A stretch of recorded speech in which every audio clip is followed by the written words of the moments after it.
धनेश्वर ने पूछा, मैंने कौन सा पुण्य करा था जो मुझे बैकुंठ का द्वार खुला मिला? चित्रगुप्त महाराज ने कहा, धनेश्वर ब्राह्मण, तुमने पाप तो इतना करा था कि तुम्हें नरक भोगना था केवल बैकुंठ चतुर्दशी के दिन स्नान कर कर आ रहे व्यक्ति का, शिव जी पर जल जलाते हुए आ रहे व्यक्ति का मुख का दर्शन कर लिया था, इसलिए बैकुंठ चतुर्दशी हरिहर मिलन का दिन है। बैकुंठ चतुर्दशी के दिन भगवान विष्णु और भगवान शंकर, इन दोनों का गुणगान होना चाहिए, दोनों का भजन होना चाहिए, दोनों का मंत्र जाप होना चाहिए। इसलिए आप सबसे निवेदन है, कल हरिहर मिलन के दिन आपके घर में शिवलिंग होगा और लड्डू गोपाल होंगे। रात्रि के समय पर, शाम को नहीं, मध्य रात्रि में अगर नींद खुली रहे तो 11 बजे के बाद, रात्रि को 11 के बाद अगर नींद खुली रहे तो, अगर नींद नहीं खुली रहे तो फिर तुम रात को 8 बजे चढ़ा सो जाओ तो कोई बात नहीं। हे भगवान तो बोलेगा। शंकर भगवान पर पहले बेलपत्री चढ़ाना, लड्डू गोपाल के सामने तुलसी का दल चढ़ाना, अपने मन की कामना कर हरिहर मिलन कराना। थोड़ी देर तक या तो सुबह के समय ही चढ़ा दो, दिन भर चढ़े रहने दो। रात्रि के समय पर जब फ्री हो जाओ तब घी का दिया लगाकर बेलपत्री उठाना, वो को उठाकर भगवान शालिग्राम जी पर या लड्डू गोपाल पर या मेरे कृष्ण पर या नारायण पर या भगवान विष्णु पर, जो भी तुम्हारे मूर्ति हो लड्डू गोपाल की आदि की, उन पर चढ़ा देना। और भगवान की तुलसी उठाकर अपनी कामना कर कर मेरे देवादिदेव महादेव के शिवलिंग पर चढ़ा देना।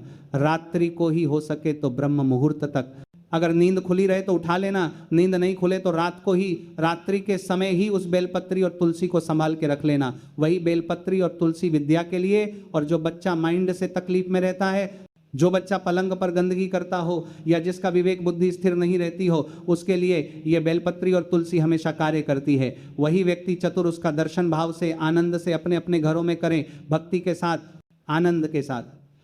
दर्शन चक्र भगवान विष्णु को दे दिया था और भगवान विष्णु ने अपना नेत्र भगवान शंकर को दे दिया था।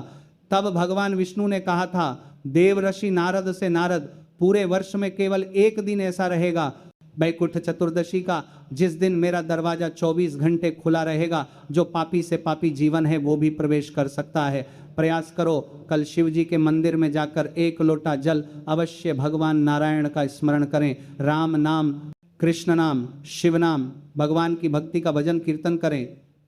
कार्तिक के महीने में जो दीपदान होता है, माता सुबेरे घाट पर स्नान करने जाती है तो वहां दिया लगाती है, शाम को तुलसी का प्यारा दरवाजा, सब दीपदान हो गया। केवल कार्तिक के महीने में, पूरे महीने जो दीपदान होता है वो शाम के समय पर या सुबह के समय पर होता है। आप जब सुंदर कार्तिक स्नान कर रही हो तब या शाम के समय पर दीपदान करती हो, पर पूरे कार्तिक के महीने में केवल एक दिन ऐसा होता है जिस समय शाम को दीपदान नहीं होता, बल्कि मध्य रात्रि में दीप का दान होता है। कौन सा दिन है वो? पूरे कार्तिक के महीने में केवल एक दिन ऐसा होता है जिस दिन मध्य रात्रि में दीपदान होता है, ना सुबह ना शाम। आज सुबह शाम आप तुलसी जी को लगा रहे हो अपनी जगह पर।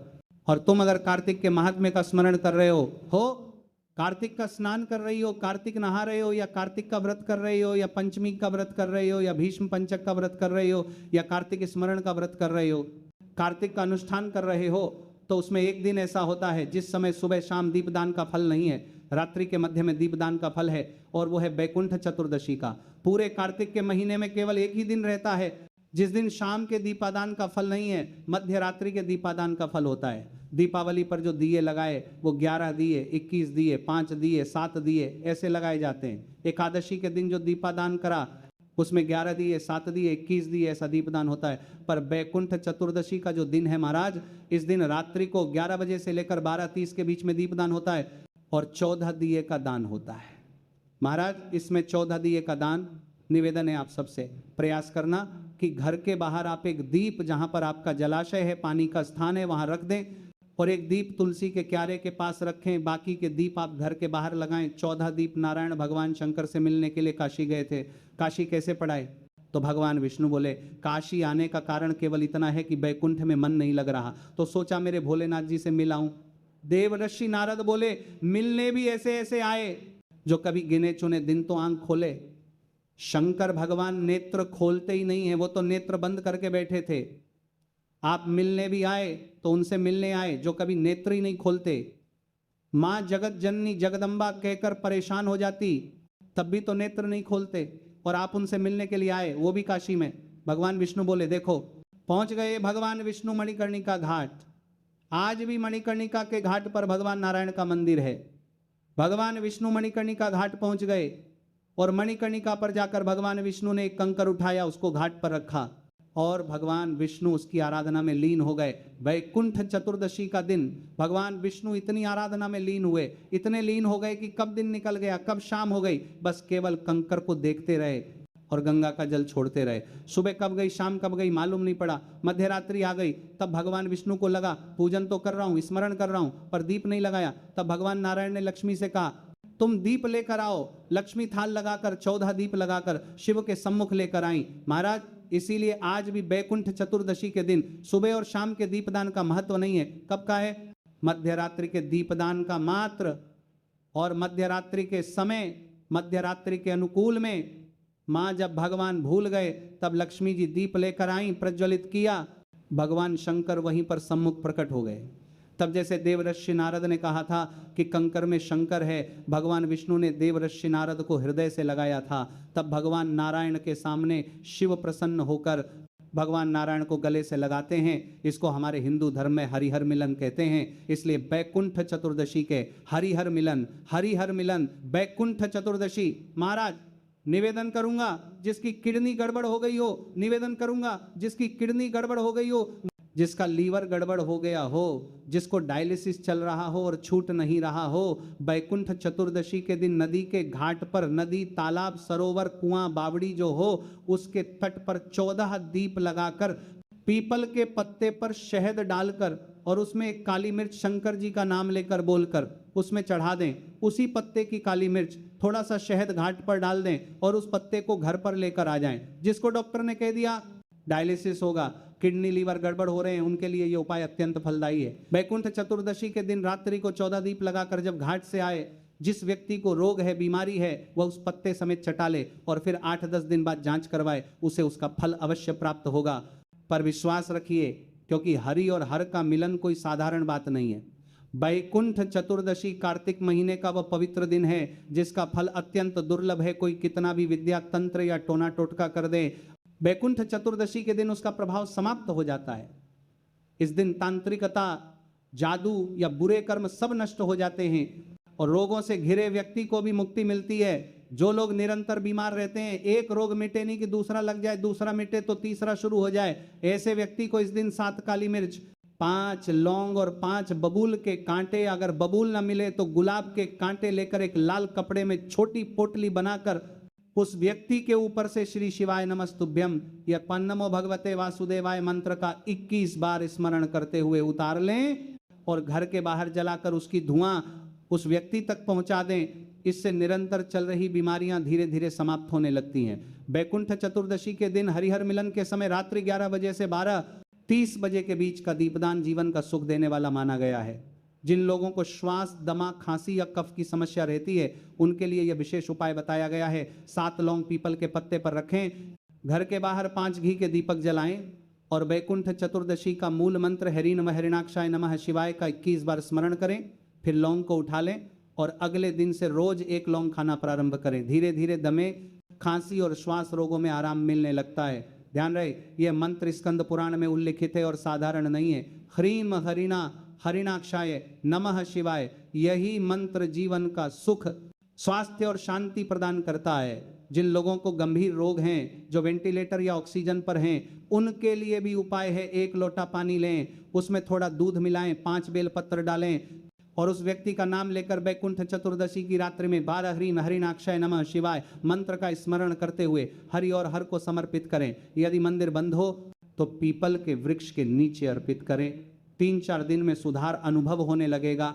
और जो व्यक्ति नौकरी या परीक्षा में असफल हो रहे हैं, प्रयासों के बाद भी सफलता नहीं मिल रही, उनके लिए भी यह दिन विशेष फलदायी है। एक कमल गट्टा हाथ में लें, किसी जलाशय, तालाब, कुएं या कलश में रखे जल के पास बैठें, 7 घी के दीपक और एक चौमुखी सरसों तेल का दीप जलाएं और उसी मंत्र हरि हरिणाक्षाय नमः शिवाय की एक माला जप करें। अपनी मनोकामना कहें, फिर वो कमल गट्टा अपने पास रख लें। जब भी परीक्षा देने या इंटरव्यू में जाने जाएं, उसे अपने साथ लेकर जाएं। हरि और हर की कृपा से सफलता निश्चित रूप से प्राप्त होगी। हर हर महादेव, जय श्री महाकाल। हर हर महादेव, जय श्री महाकाल। आप सभी भक्तों को वैकुंठ चतुर्दशी की हार्दिक शुभकामनाएं। पूरे साल में सिर्फ वैकुंठ चतुर्दशी का ही दिन है जिस दिन आप इन उपायों को करते हो।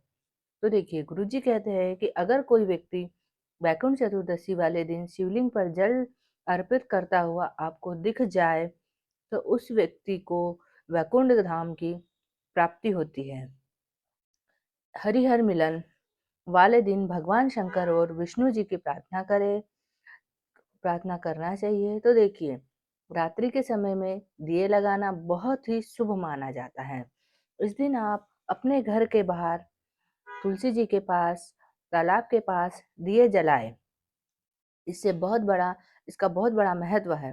इस दिन और क्या-क्या करें, आगे देखिए। तो आप इस दिन सुबह के समय में भगवान विष्णु को तुलसी जी तुलसी दल जो मंजरी होती है उसे चढ़ाए और भोलेनाथ को बेलपत्र चढ़ाए।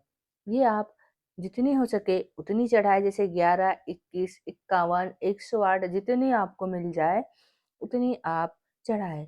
फिर आप रात्रि के समय में रात 11 से लेकर 12 के बीच में उस बेलपत्र को उठाकर विष्णु भगवान को चढ़ाए और जो मंजरी चढ़ाई है आपने तुलसी दल उसे उठाकर भगवान भोलेनाथ को चढ़ाए। प्रार्थना करे, उस बेलपत्र को उठा ले और तुलसी दल को भी उठा लें। ये आपको सुबह उठाना है, यानी सुबह का समय जो होता है दूसरे दिन सुबह ब्रह्म मुहूर्त में उठाना है इसे। अगर आप सुबह ब्रह्म मुहूर्त में नहीं उठा पाते हो तो आप उसे पहले ही उठा लें। यानी जो आपने 12 बजे चढ़ाई है उसके बाद में 12 के बाद में आप कभी भी उठा ले। फिर उन दोनों को उठाकर घर ले आए और शहद में डुबोकर रख दे। थोड़ी-थोड़ी सी रखना है, पूरी जितनी उठाए उतनी नहीं रखना है। फिर आपका जो बच्चा पढ़ाई नहीं करता है, जो पढ़ाई में बहुत कमज़ोर है, उसे रोज़ थोड़ा-थोड़ा चटाएँ।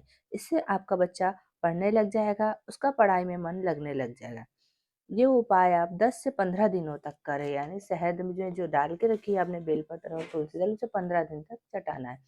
अब देखिए, दूसरा उपाय, यदि किसी भी व्यक्ति को कोई बीमारी हो गई हो, जैसे किडनी, लीवर, डायलिसिस की समस्या चल रही हो, तो उस व्यक्ति को नदी या तालाब पर 14 दिए का दीपदान करना चाहिए और 2 पीपल के पत्ते को उससे में एक पीपल के पत्ते पर शहद और काली मिर्च रखकर पानी में प्रवाहित करें। फिर उसमें से एक जो पत्ता बचा है उसमें थोड़ा-सा शहद डालकर उस रोगी व्यक्ति को चटाने से बीमारी दूर होती है। यदि किसी भी व्यक्ति को ऐसा लगे कि काला जादू किया है या टोटका किया हुआ है, ऐसा लगता है तो आप 7 काली मिर्च लें, 5 लौंग लें और 5 बबूल या फिर गुलाब के कांटे ले लें और उसे एक लाल कपड़े में बांध लें। फिर जो रोगी है उसके ऊपर से 7 बार उतार कर अपने घर से बाहर जला दें। जो धुआं निकलेगा उस धुएँ को उसको धुआं लेने से उससे जो नकारात्मक ऊर्जा खत्म होगी। यदि किसी व्यक्ति को सांस की, दमा की बीमारी है तो आप 7 पीपल के पत्ते लें, काली मिर्च लें और उसपे पीपल के पत्ते पे काली मिर्च रखकर 5 दिए जलाएँ और स्त्रीम हरिनाक्षाय का जाप करें 21 बार और रोज उस लौंग को एक एक करके खाइए। 21 लौंग लेना है आपको और एक एक करके खाना है। तो देखिए, अगर आपकी नौकरी नहीं लग रही है, रोजगार नहीं मिल रहा है तो आप एक कमलगट्टा ले, 7 घी के दिए ले और एक चौमुखी दिया बनाए। ये भी घी का बनाना है और मंत्र का जाप करें। आपको जो भी मंत्र आता हो, चाहे आपको भगवान विष्णु का आता हो या आपको भोलेनाथ का मंत्र आता हो, उसकी एक माला करना है और उस कमलगट्टे को उठा ले और जब भी आप परीक्षा देने जाए तो उस कमलगट्टे को अपने साथ लेकर जाए। हर हर महादेव, जय श्री महाकाल।